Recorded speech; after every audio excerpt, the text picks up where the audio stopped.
everybody. What a joy we have this evening. We've managed to persuade him to come back. He's not really terribly happy about doing all this, although he's smiling at me at the moment. Gerard Batten, what a wonderful sight for sore eyes. How nice Well, to have you back again. I don't know about that, Liz, but I'm always happy to see you. Yeah, I know we both lie, so we're doing all right. We make good politicians, both of us.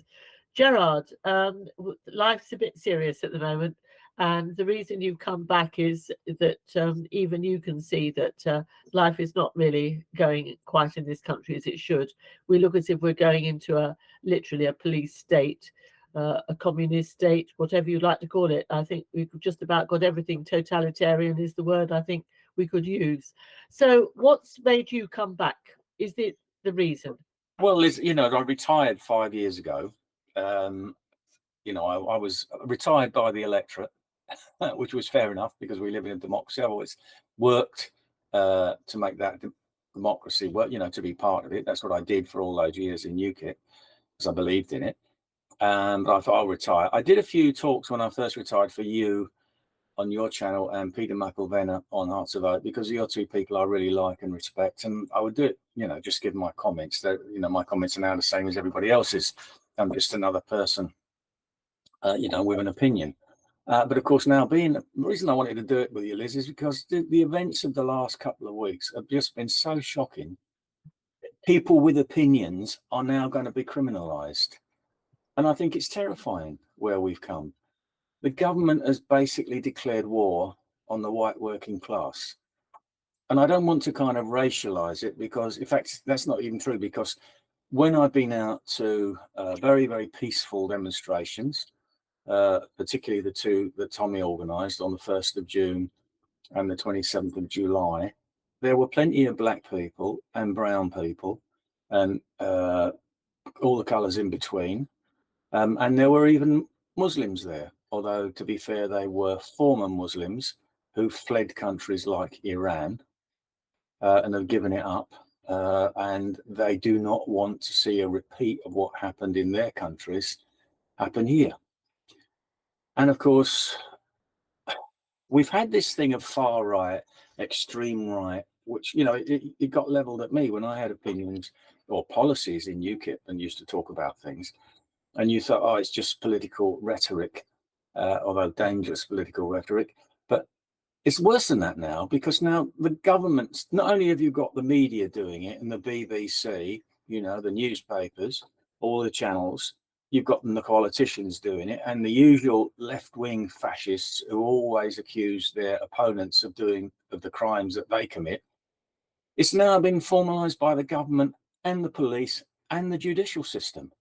I mean, this is terrifying. And when you've seen, first of all, none of us would condone the violence that we saw after the Southport incident, where you've got people chucking bricks at the police or setting cars on fire. And there's time for people like that. They're idiots. They're morons to actually do that. It doesn't do any good, and it's totally wrong anyway. And of course, I don't think that anybody that really cares about what's happened there and the other things that are happening is going to think that it does do any good. What might have done some good is very peaceful demonstrations of people coming out and standing peacefully and behaving themselves and saying, well, no, we've had enough of this. It's gone on too long. The government needs to do something about it. But of course, all this ever does is gives ammunition to the media and to government to actually demonize the decent people. And what you've seen here is extraordinary. I saw today, not just today, but I've been looking at it. You've had people now being arrested. One of the crimes that someone's supposed to have committed is anti-government rhetoric. Did you see this? Anti-government. I mean, that's a national pastime. It has been ever since we've had governments. Everybody indulges in it, including quite sometimes, or not often, but sometimes members of the government will come out and criticise their own government. That's all anti-government rhetoric. That's what living in a democracy is about, because you can always find something to criticise. But it's now been made going to be made a crime. And you had somebody who put out a photograph of a group of illegal migrants and said, coming to a town near you soon. Yeah, that's a statement of fact. And in fact, it's a statement of government policy, because they have no intention of controlling the borders. They have a scheme, I think, for dispersing people around the country. You've seen these people are turning up everywhere, from down on the south coast, which you're familiar with. When I came down, was it a couple of years, a year or two ago, and we had lunch down there, and these people are milling about outside the hotels they're being put up in. So if you live in a nice place in England, then you have every expectation that a body of these people are going to be sent there by the government. And yet it's now a crime to mention facts. This is pure communism. This is what happened in the Soviet Union. What's what happened in Nazi Germany, bearing in mind that they're all socialists. And it's all totalitarian. And I think it is truly terrifying where we're going. I think you're right, Gerard. And the more we look at it, as you so rightly say, people these days that criticise governments. Well, I remember my dear father. My father, when he was asked about anybody that was in government, he said, "I don't care who's in government. I'm a Ginham."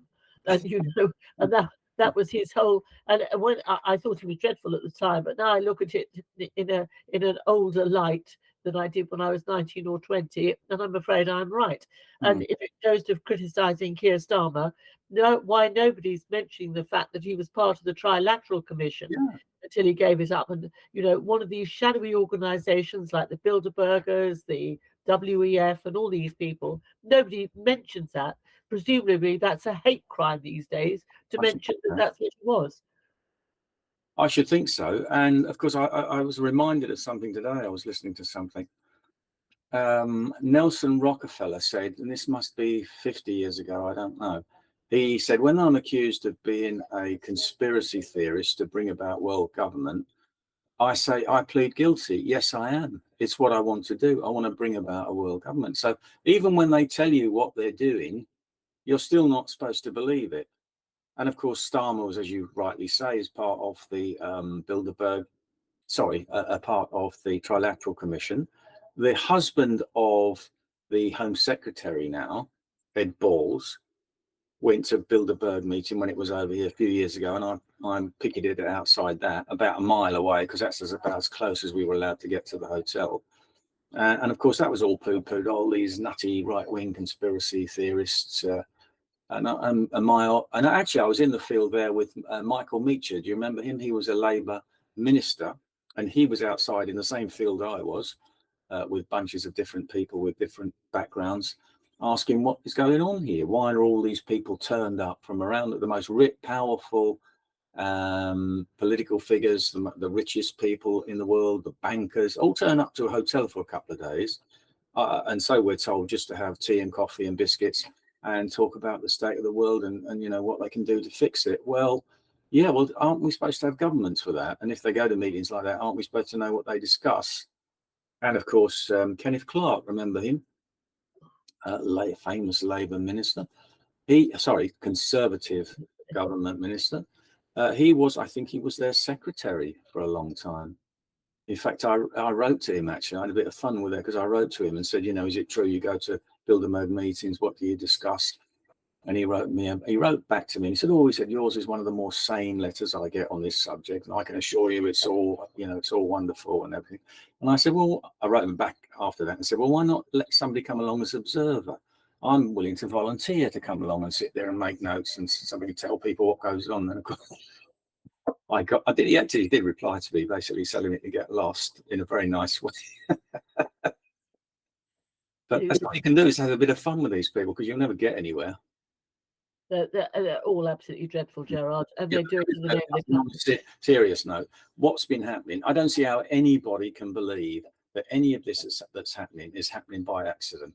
That our government, when we live in an island where the only way of getting in is by a port or an airport, or surreptitiously landing on a beach, or being parachuted in, or flying your own plane like Rudolf Hess, and crashing it in a field, then it should be one of the easiest places in the world to control your borders. And yet the Tories didn't do it. They had no intention of doing it, and now Labour have no intention of doing it. So we ought to be able to do it fairly easily. Instead of that, border force are going out halfway in the channel, picking people up and then bringing them back instead of turning them around and sending them back to France. And the other thing, which no one's commented on in the mainstream media or whatever, who's paying for these dinghies? These are not little things you buy from, a camping shop or something, so you can go out on the river. These are professional dinghies. And as you've pointed out when we discussed this, you've got whacking great big dinghies that carry, 30, 40, 50 people? 70. 70. So who's paying for that? Somebody's paying for it. I would say the UN. Well, George Soros' name comes up quite a bit as well with that, but you're probably quite right. But there are different groups probably paying for this. So this is a deliberate attempt to break the law. Well, not an attempt, they are breaking the law. So aren't you aiding and abetting a criminal when you do that? Because it's a criminal offence to be an illegal immigrant. But they're coming across on the dinghies. Why aren't the dinghies destroyed after? What happens to the dinghies? I've got a strong suspicion that they're taken back for the next load. They are. I mean, it's being done deliberately. And I was the immigration spokesman for UKIP. Oh, when was that? That was a good 15 years ago, probably. And I was pointing out what could be done to stop. It wasn't as bad then in what's happening now, but the ordinary immigration was bad enough. So there's been years where action could have been taken to control immigration. I had, I think, a 20-point plan on how to deal with it at the time. But nothing's been done about it. They have no intention of doing anything about it.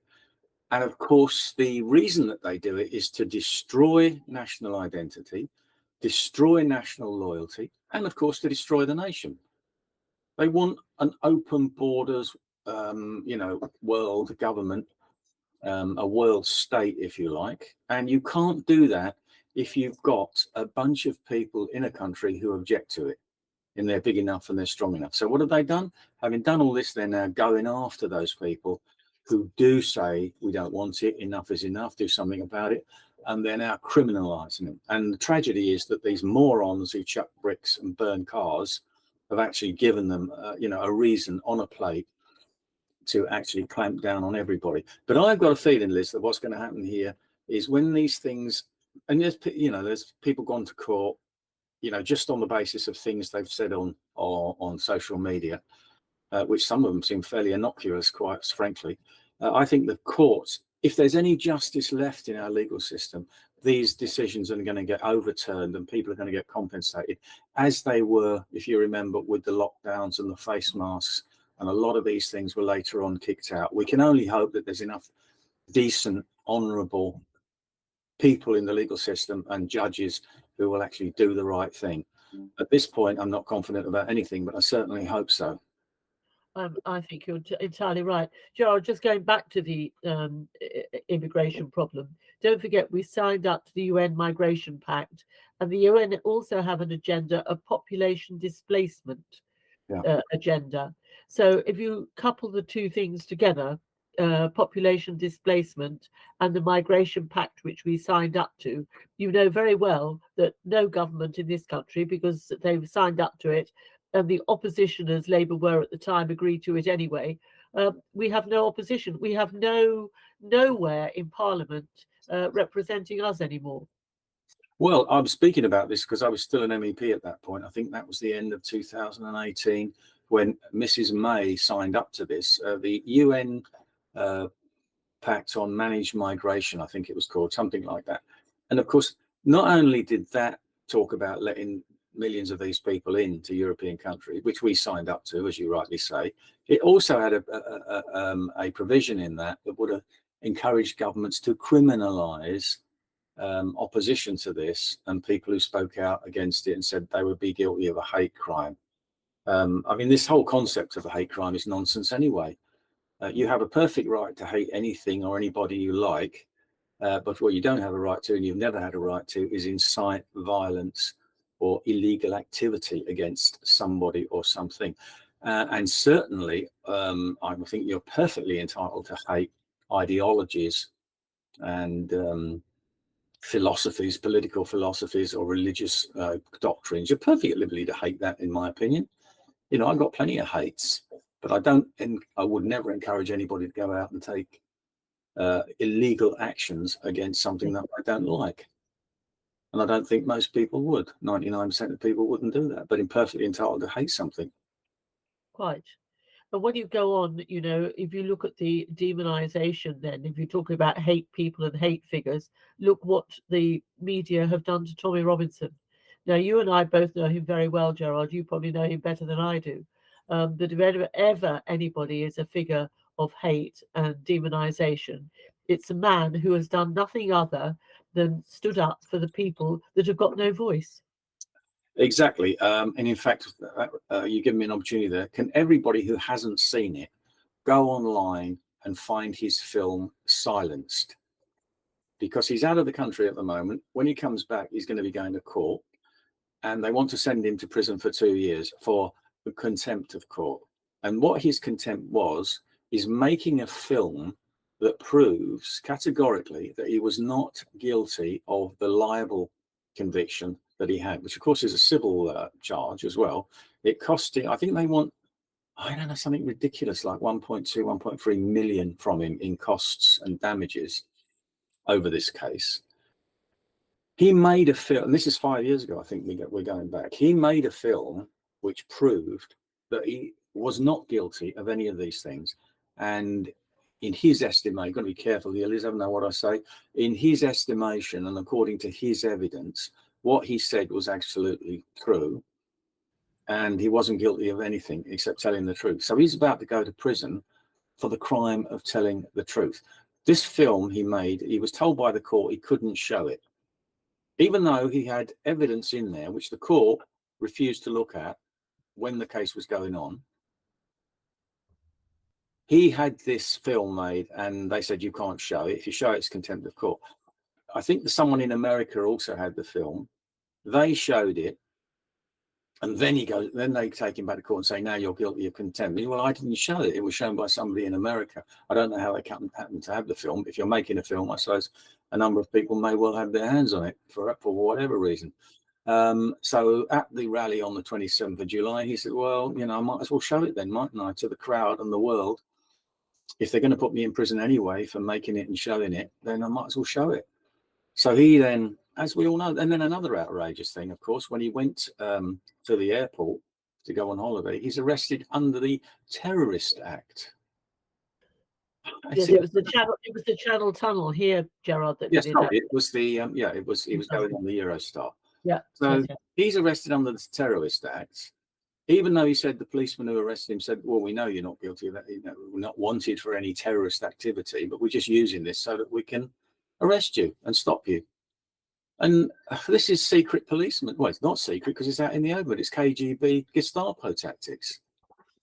And he, I mean, you know, I did go into some detail because I wouldn't have had anything to do with him if I'd have thought he was a thug or far right or anything.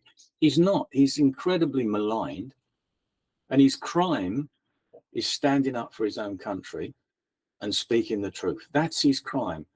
And of course, he's very good at getting people behind him. And that's what they fear and hate, is because he can get out 50 to 100,000 people in Trafalgar Square, as he did on the 27th of July. How many people could do that? I certainly couldn't do it. But this is why they fear him and hate him, because he can get people behind him. He's a kind of a natural leader in that he can he can inspire people. So I used to refer to him as Britain's premier political prisoner. But now he's got a lot of other political prisoners behind him who are going to prison. And the other, this is, sorry, Liz, you get more outraged the more you think about this. They've been banging these people up straight away with no bail. So somebody like the 59-year-old who wrote something stupid on Twitter and then immediately withdrew it and said, I'm sorry, I said it in anger, I shouldn't have said it, didn't mean it. What have they done? They've immediately put her in prison. I forget what sentence she's got, but several months in prison. You know the case I'm talking about. Yes. They put her in prison. The people who attacked the police at the Manchester airport a couple of weeks ago, they were on bail. They haven't been charged yet.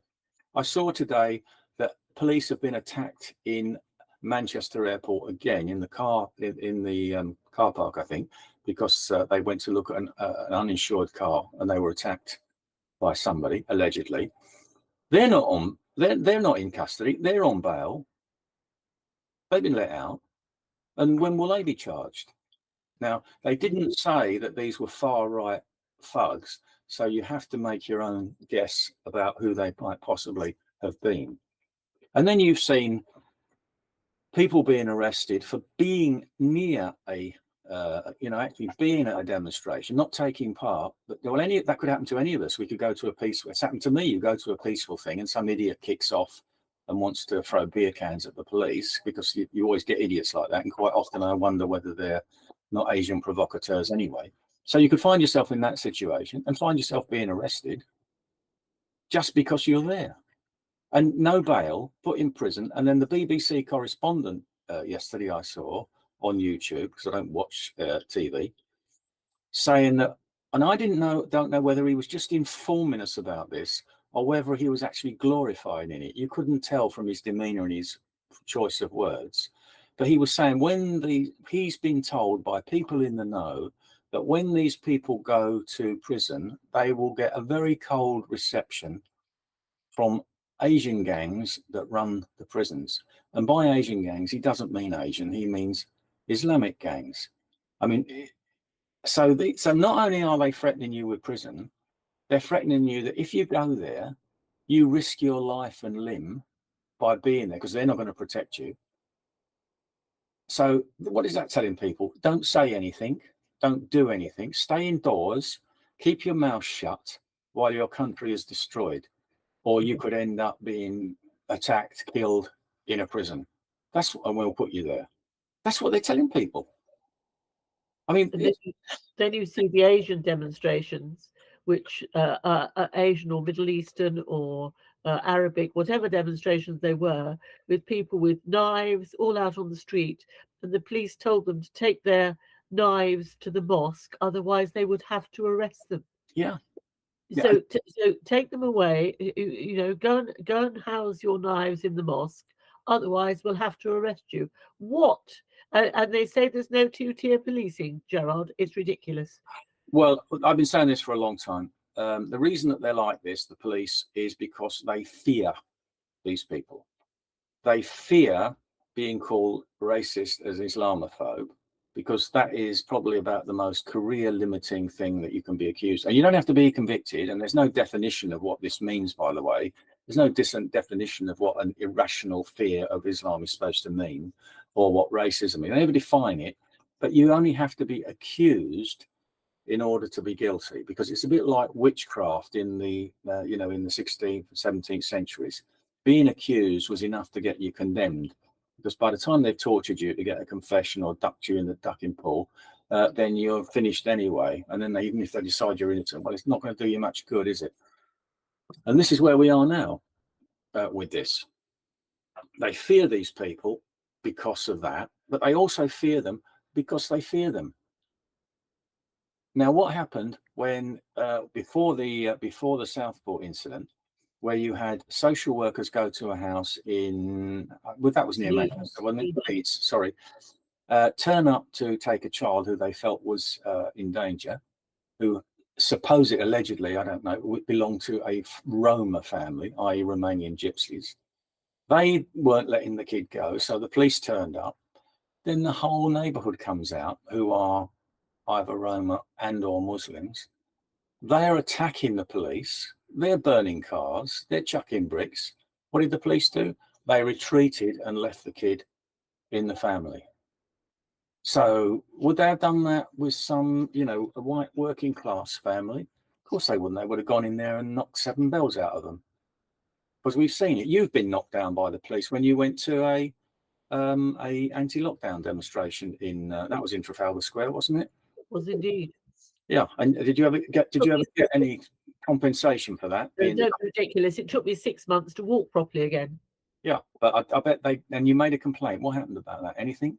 Well, yes, I did speak to the officer who was supposed to be in charge on the day. He and I got the boxing gloves on very, it was an animated discussion, I might add. He wasn't even there. He was telling me what was happening, and he wasn't even there. He was at the police station in Lambeth, directing operations. So he wasn't even there. He didn't even know that the crowd was so unruly that they stood for 2 minutes silence for the police sergeant who'd been murdered in Croydon police station earlier that week. The crowd stood in absolute silence for 2 minutes in remembrance of a police officer. And this gink who was supposed to be in charge didn't even know that had happened. So we got the boxing gloves on. I could have taken it a lot further, Gerard, but to be quite honest, I've got far more important things to do than deal with idiots from the Metropolitan Police, because that's what they are. Well, I think you've got two lots of police here. You've got and I know because they've told me that a lot of old style police officers are just leaving. They've had enough of the political correctness and everything that's going on. So they're taking retirement or even early retirement to get out. Then you've got the police who I think, you know, you come across them. We've had them when they've been manning Tommy's things. They seem perfectly okay. But then you've got the thugs in uniform. I mean, this is like the Roman army that comes out. You know, they've got all their helmets, body armor, shields, batons, God knows what else they've got up their sleeve, and they come out and they attack civilians. It's like when they moved into Gaul or ancient Britain, you know, and you get all the ill-armed peasants turn out and they just slaughter them, and that's what they like. And I think they've been trained up to attack people, and if you're trained up to do something, you want to do it, don't they? So they go out when people like you are out demonstrating against the lockdowns. And well, we're here now, so we might as well beat someone up. And they don't care whether it's you know, a lady of mature years, or old geezers on sticks or whatever. They're going to have a go because that's what they've been trained up to do. But you won't catch them doing that with BLM, of course. They turn and run. Absolutely, all with the demonstrations at the moment going on for Gaza, etc. No, right. Dare touch them because they'll fight back. Yeah, they will give, you know, these people represent a militant ideology, and they will attack you because that's the way they've spread their ideology for the last 1400 years. This is quite true. Gerard, you talked about Tommy's film Silence, which is what we're talking about. We mustn't also forget that he took Panorama on in Panodrama, and it just shows if people haven't seen that as well, it will show just what happens behind the scenes on this flagship called Panorama. With their flagship editors and reporter, John Sweeney was the one at the time. It just shows the corruption in our mainstream media. So I would advise everybody to watch both Silenced and Panodrama. Yeah, absolutely. I mean, that was hilarious in its own way, because he actually set them up. You see, they think he's a thick working class white person because of, you know, his accent. And then they find out he's much cleverer than they are. And he actually, I don't know, people may have watched it. If they haven't, there's great at the end of it where he actually set up people to lure them into a trap. They came in to interview him thinking they were going to slaughter him. And he said, just a minute, he's got a big screen up. And he's actually got undercover film of John Sweeney, I think it isn't it? Yeah. Saying various incriminating things, including that the kind of people who agree with Tommy Robinson, i.e., so for example, me and you, are like space aliens or kind of headhunters up the Amazon. That's how he equates us, you know, somebody who's on the public payroll and people who are daft enough to pay for a BBC license fee and watch the BBC are paying his wages. So yeah, it's a great film. It's a good laugh at the end. And he's made a lot of good films, actually. He's made a whole series of films about the rape gangs in the north of England when nobody else in politics wanted to take this on. And I'll say something which is, you know, I've got no time for the BNP. They're, in my opinion, from what I've know about them, they're a party that's got its origins in neo-Nazism. No doubt about that, in my opinion, from the research I've done. But they were the only people talking about this 30 years ago, 25 years ago. And of course, because they were talking about it, no one was going to pay any attention to it. And it's been going, as they now admit, for 40 years at least. But Tommy came along and he's prepared to talk about it. And if they could have left this covered up, they would have done. They don't want to talk about it because they are too frightened to tackle the cause. Now, if you want to talk about hate crime, If you want to eradicate hate crime, then take a look at the Quran. There's plenty of hate in there, and there's plenty of things in there which are incitements to violence. But if some street preacher goes out quoting from the Bible, he'll get himself arrested. But they wouldn't do that if somebody went out quoting from the Quran. You've only got to go to Hyde Park Corner and see what happens these days at Speaker's Corner, Gerard, and you know that. The other thing is that, when people think Tommy is thick, how many people on a council estate from Luton have been asked to speak at the Oxford Union, or have been one political reporter of the year in Denmark and address the Danish Parliament? I don't see Emily Maitlis or any of the BBC people, your Piers Morgans, your Jeremy Vines, and all these people. I don't see them at the Oxford Union or addressing parliaments and what have you. This is a lad from a council estate in Luton. He's got a better brain than the rest of them put together, Gerard. Oh yeah, I mean he's naturally intelligent. That's and he's got a very active mind. In fact, he's focusing on a lot of things all at the same time. If I can just say, because I mean, what can we do that's positive? In terms of him, he's going to come back. He's going to court. He'll have legal representation. Hopefully, if enough people see this film, it will be too blatant to actually send him to prison. So watch the film, pass the link on to as many people as you can. Talking to the audience now, Liz, of course. He's got other film. He's now making another documentary. He's trying to put together all of these stories from people who've now been locked up in the last couple of weeks. He's put a thing out on YouTube today, which is about a minute or two, inviting people to send him their stories. If they're relatives of these people, he wants the background, the inside story, and he wants to make a documentary about this that he can show before he goes back to court. So that's something that he's doing. If he does end up going to prison, I think there's things we can do. Like, for example, what I've suggested to his team is they have a national postcard campaign, and that we send millions of postcards, free Tommy Robinson or whatever, however they want to word it, to 10 Downing Street, and also sending cards to the prison so they get inundated with thousands and thousands of messages of support for him. Let's make life difficult for them in a perfectly legal way, because if he does go back for this 2 years, he'll be a civil prisoner, and it's a civil case in its contempt of court. So he'll have more rights to receive mail, I think, and also visitors. So I've been told, I've no idea if it's true, I need to look it up, that he's entitled to a visitor every day if he's there on a civil case. So I think we should have a rota of people going in to visit him as often as possible. I think also, Gerard, too, I think there ought to be a campaign now to write to the Attorney General at the moment and actually state that this film Silence should be watched by the Attorney General, and that the general population actually know that Tommy is speaking the truth. So what price British justice if they send this man to prison? That's an excellent idea, Liz. And I suggest you have a word with his team about this. I can put you in touch with them if you haven't got the number. And I think that's a bloody good idea, because I don't see how anybody can see that film and say this is not a massive miscarriage of justice. So that's something that can be done. I'm trying to think of anything else we could do to support him at the moment. I'm sure his team will come up with ideas, because what he was planning to do, I've just had this discussion with you offline.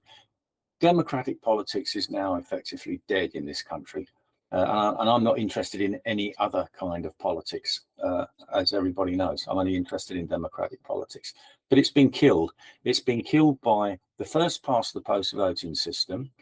It's been killed by the mainstream media, who've made all discussion impossible. You cannot have a nuanced debate or discussion about anything, because if you have any point of view that's outside the narrative, you are far right, extreme right, a Nazi, a racist, Islamophobe, and homophobes as well. You've got to have a irrational fear of homosexuals, along to go with all the other irrational fears that we're supposed to suffer from.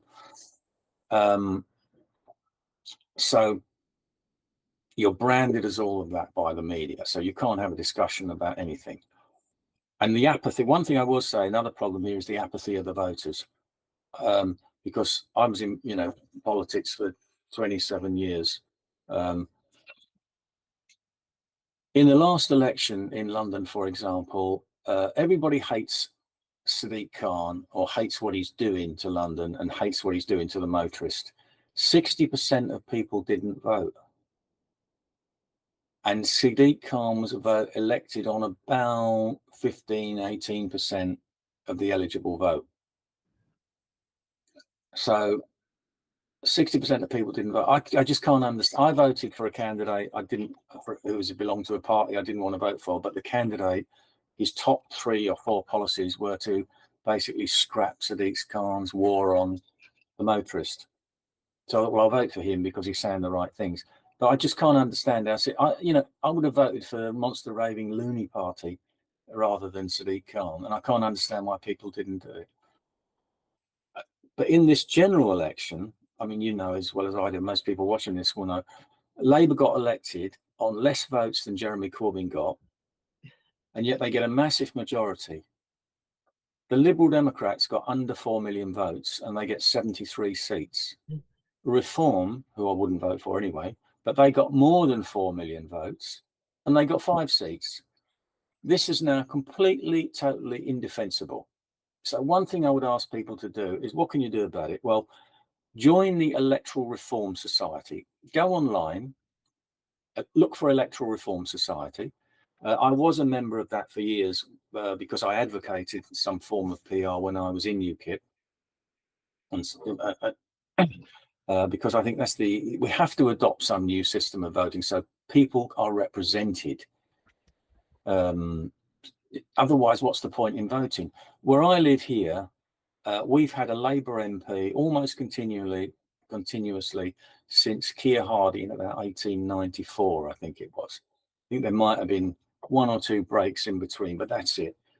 There's no point in voting here where I live. We've got 100% Labour Council, and you could put the proverbial monkey up in a red rosette or a fence post in a red rosette. It's going to win because people vote Labour. And the people who don't want to vote Labour will increasingly just not bother. What's the point? I didn't bother to vote in the general election. There's no point. What's the point? Because you get no chance. So I would say that people have got to get behind proportional representation. And the only way you can do that at the moment is to join the Electoral Reform Society. I looked on their website and it said you can join for about £2 a month, something like that. They probably have different levels of, the information that they'll send out to you. But you can go on their website, it'll explain the different types of PR. We need some kind of electoral reform. The first past the post system only works in a two-party state. A two-party system. Possibly a 2 and a bit, like when we had the Liberals and the Liberal Democrats who became the Liberal Democrats. But in a multi-party system, it doesn't work. You end up with what we've got. And people in UKIP, because used to say, "Oh, we can't do that. It's not British." To have people, we'll end up with a weak government. And I said, "Yeah, but we've had strong governments, and look what they've done to us. Where you get, whether it's the Tories or Labour, they can form a government on anything between 34, 35, 40% of the vote. 65% of the vote can get wasted, or it doesn't elect anybody. So it's ridiculous. You have to have some kind of change. So get behind them. And then I think probably you will find other political parties, certainly not the Liberal Democrats at the moment, they're not going to be supporting it because they did quite well out of the system. But other parties will be supporting it. Now, if we had a few people in Parliament representing what we think, and by a few, I don't mean 5, I mean a lot more than that, it would be harder for them to do the things they're doing because legislation has to be voted on. It's true that you would end up with different groups vying for power within that government and that system. But where are we?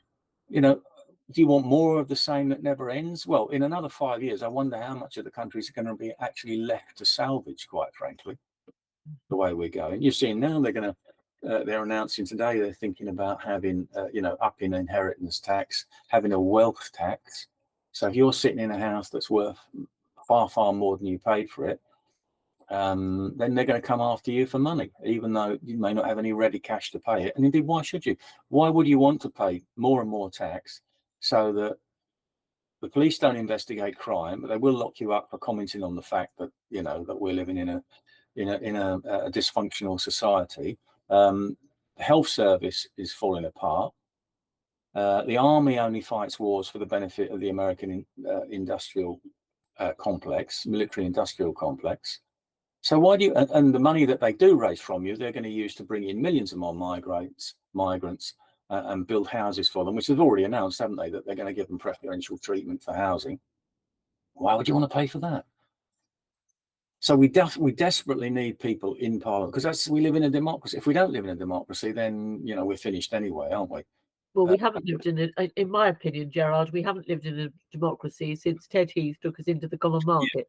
Yeah, and I'm afraid that's always been my stance. The other thing is too, though, if you go back a bit, if you go back to probably Maggie Thatcher and Neil Kinnock, you had a government with an opposition. We've now got a uni-party. We look just like the European Parliament. There is no opposition.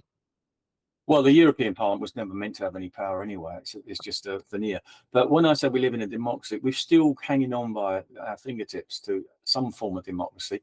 That got us the referendum, at least.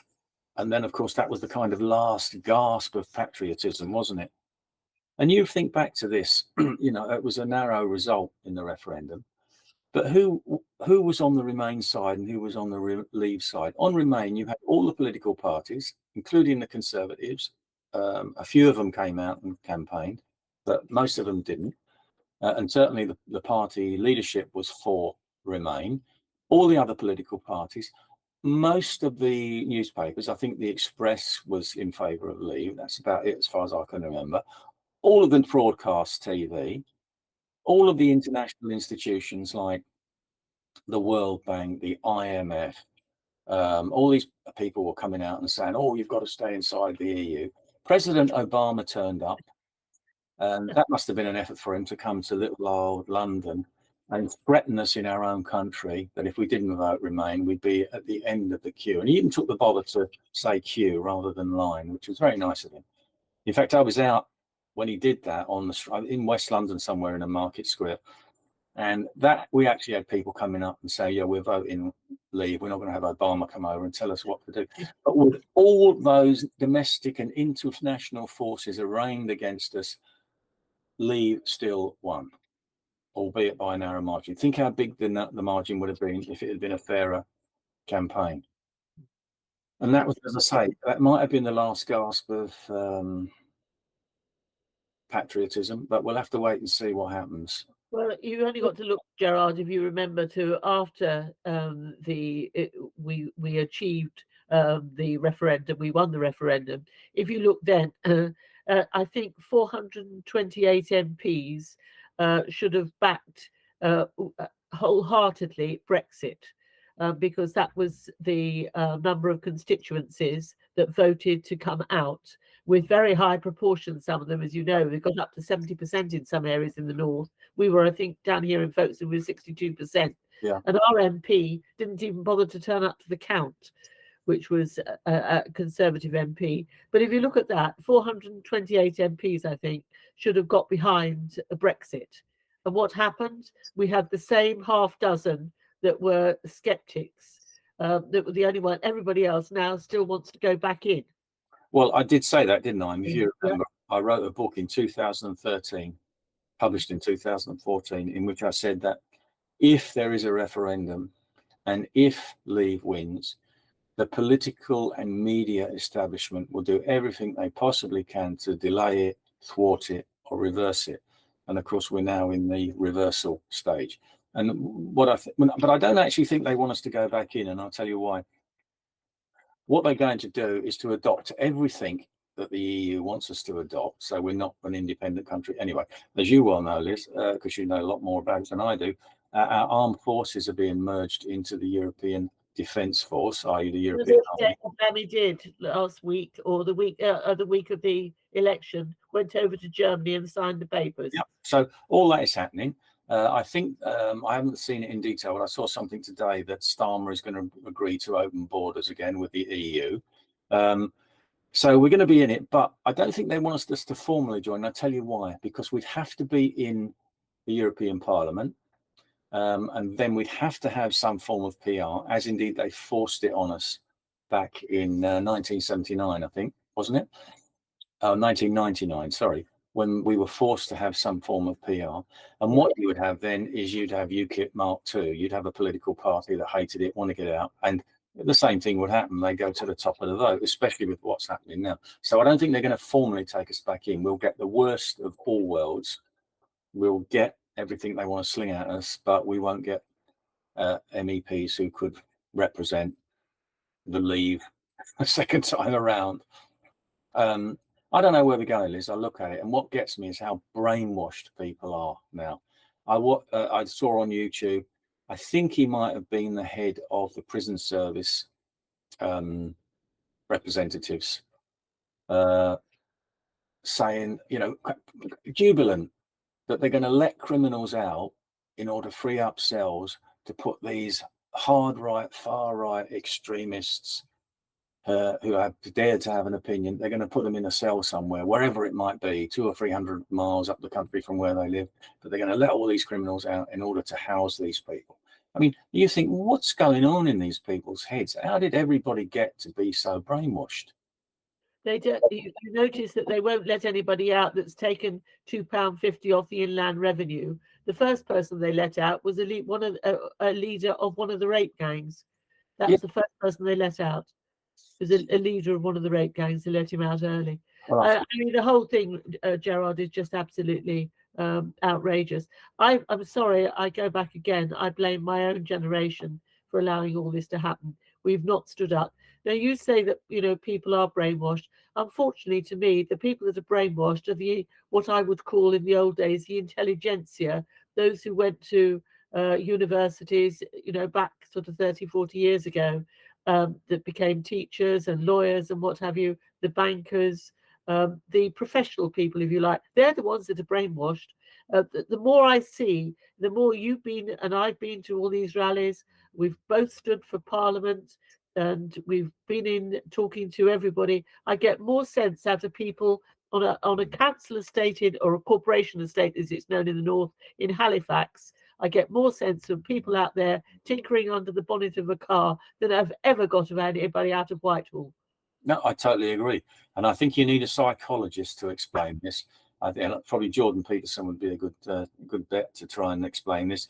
But it's because they belong to a group and they go through that group all through their education into whatever profession they've got.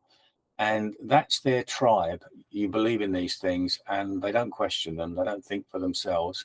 And of course, the people that you're referring to, the ordinary working class people who are the backbone of the kind of resistance, and we found that when we were campaigning, as you know. Well, not entirely true, because you do find people from surprising backgrounds who you'd think would be one of the brainwashed, and not, they come out as absolute leavers as well.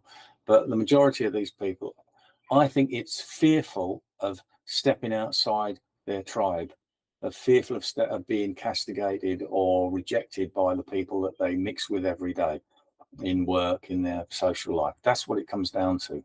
It's not because people have taken. How many times have you had discussions with people who know absolutely nothing about how the European Union works? I was a member of the European Parliament for 15 years. I never ceased to meet people who say, oh, what's the European Parliament? Oh, what do they do? And you explained it to them and you think, well, they're living in a democracy, they've got the vote, and they don't even know that these things exist or what they do. And I had somebody email me once, why don't you write to everybody and tell them? I said, well, because even then a stamp was 50 pence a go. There are about 3.5 million households in London. I said, have you got a spare, £1.75 million for me to write to everybody, plus paper and envelopes? It's ludicrous, and this is how they keep power, because they restrict where people can talk. And of course, then social media came along, which is freed up. I must admit, I was way behind the curve on that. I didn't really understand it quickly enough.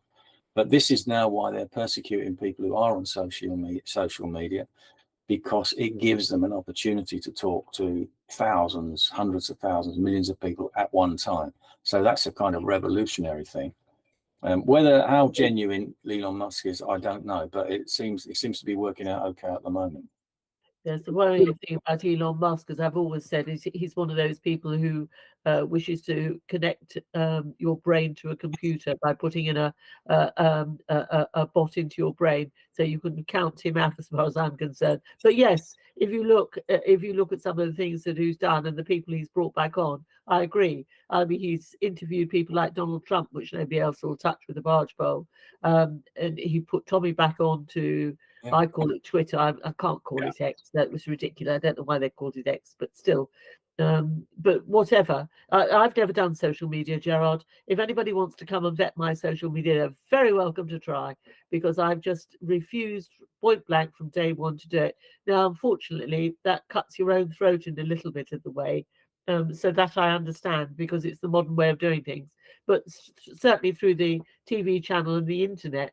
But I just don't do social media per se. I never have. Well, I was on Twitter. I got it up to 75,000 followers, but it was quite a toxic environment. And then they cut me off about twice. Sorry. And if you get the third strike, of course, you're out permanently. Then they got rid of Trump. And then I noticed over a weekend, I was suddenly losing thousands of followers. They were cutting them out. And I thought, well, I'm not hanging around to get a third strike, or they're going to decimate my, or even worse than that, chop my followers in half, just take them off. I don't know why. I don't know what the explanation was. So I thought, I'll just come off it. And I must admit, I haven't regretted it. I don't really want to go back on. I'm on Getter at the moment, and I've got about 10,900 followers on there. And I do put opinions out on there, but that's about it. I mean, I was thinking of coming off entirely, but then this whole thing kicked off. So I thought, well, I'll leave it open for the time being. Well, Gerard, thank you very much for coming on tonight and explaining, and also talking about Tommy, which is something that, the thing I like about Tommy is when he's made a mistake or done something wrong, he puts his hand straight up and says, hey, I did that when I was younger and shouldn't have done it. But he comes completely clean about anything that he thinks he's done wrong. I think he's one of the most honest people I've ever come across. So whether I got it right or wrong, I don't know. But I'm 100% back him, especially over when you look at Silenced, Panodrama, and the work he's done for the. I mean, so many people say, "Oh well, he's just done this to get attention," talking to the rape gang survivors and what have you. I don't believe that at all. I think the man is totally genuine. He's got 3 children of his own, and he sees exactly what's going on in a Muslim town like Luton is. And, not all Muslims. I've worked with many Muslims. I go to the ends of the earth for some of them that I've worked with, because they're just great. This is a good point to finish on, because likewise, I've had interactions with Muslims, get on perfectly well with them. What I wonder is how many of them actually believe this claptrap, or they just pay it lip service, because if they don't, they can not only be ostracized, they could have a fatwa and have a death sentence on them. So I think a lot of them don't actually believe this rubbish anyway. And I think instead of pandering and kowtowing to the loonies and the absolute militants, we should actually be encouraging more people to leave Islam, because the problem isn't the people, the problem is the ideology. As I say, that in fact, it's now that I'm getting old and crotchety, and when my arthritis is bad, I sometimes use a stick. The people most likely to get up and give me a seat on the tube or on the bus are young Muslim men or young Muslim women. I'll notice that, and I try to interact with people on a personal, I take them as they are, but it's the ideology that's the problem, and this is what we're not allowed, or they don't want us to talk about. And Tommy's done great work on that with his book on Islam, which he co-authored with somebody. A very, very big work. I mean, he's done an incredible amount of work on different things. And Islam, in my opinion, has no place in Western liberal democracy or Western civilization. And other people are now coming around to this and saying things like, I can't think of his name, the commentator who writes books. Can you jog? Douglas Murray. Douglas Murray, that's right. Yeah, and I was watching him today. But no, he's coming out now and being quite strong. In fact, he said things much stronger than anybody else. And well, when they're going to arrest him, well, he's a bit more of a, he's not your working class person that they can just chuck in a prison and people will forget about. If they try to do something to him, that will go around the world. Yes, you're quite right, Gerard. These people have come out sooner. Yes, I think, in fairness to Douglas, he has been quite vociferous on this subject for quite some time. But what I don't understand is, all these lefties who are pro women, etc., they don't say a squeak about Sharia law. No. As I say, they're frightened. There's an article here that somebody sent me, Britain's New Far Right, by Peter North. Now, somebody sent it to me as a link to it, and I read it. But basically what it's saying is the new far right is actually Islam. I mean, they are doing things which, if the far right did them, they'd all find themselves in prison pretty quick. In fact, if Islam had never been invented, but some nutter in California had dreamed it up sometime in the last couple of decades and was trying to spread it through the world, he'd find himself locked up pretty quick for spreading hate crime, for spreading misogyny, for spreading threats of violence. Because Muhammad always reminds me as a kind of 6th century version of Charles Manson and his family, a nutter who sends people out to kill in order to further his objectives. And if you study the history of how Islam was originated and spread, well, it's not that different, except he was a lot more successful than Charles Manson, of course. Yes.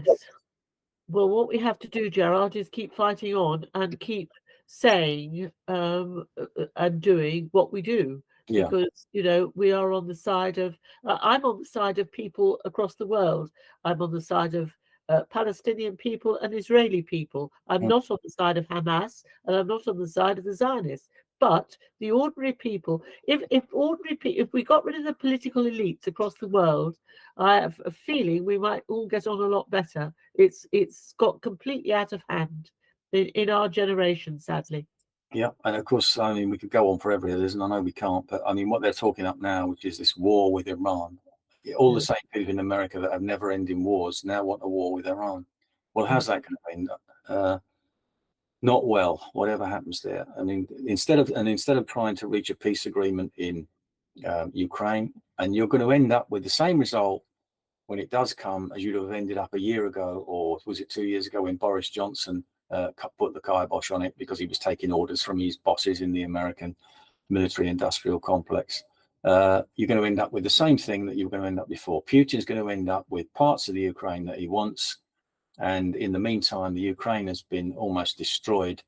And of course, millions of their people have fled as refugees. If you have a war with Iran, it could well escalate to some kind of nuclear exchange. And of course, you're going to have millions more people flooding out. And what did the Israelis say about the people in Gaza? Somebody wrote a report, I think it was their military, saying, well, no problem, because they can all go to Western countries, Western European countries and America. So they want to clear them out of there completely, and we get the privilege of taking them in. No thanks. Let's not have the war. Let's not have the slaughter. Absolutely. And to see slaughter of men, women and children is just... this is 2023, Gerard. We should have got past all this a long time ago. 2024, sorry. I wrote 2024 the other day, and I thought, is it 24 or 42? You know me, I've always had a problem with the date. No, but I mean, we're in the 21st century. We should have passed all this a long time ago. All it is money, money, money. Bankers funding both sides of the argument, as they always do, and making money and money and money. What a dreadful thing! What a dreadful world, Gerard. We shouldn't end on a note like that. But well, what can you do? What can you do? Join the Electoral Reform Society. Watch out for what's happening to Tommy. He'll have his own ideas on how you can support him. You've got to support him. And if there is a political party you can vote for it in local elections, so that we start to change the tide of who actually gets into some kind of office. Because when they get into an office, they have a voice. That's what we were all about when we were in UKIP. Get an office, elected office, and you've got a voice. So decide who you want to support and support them, and do whatever you can. Right.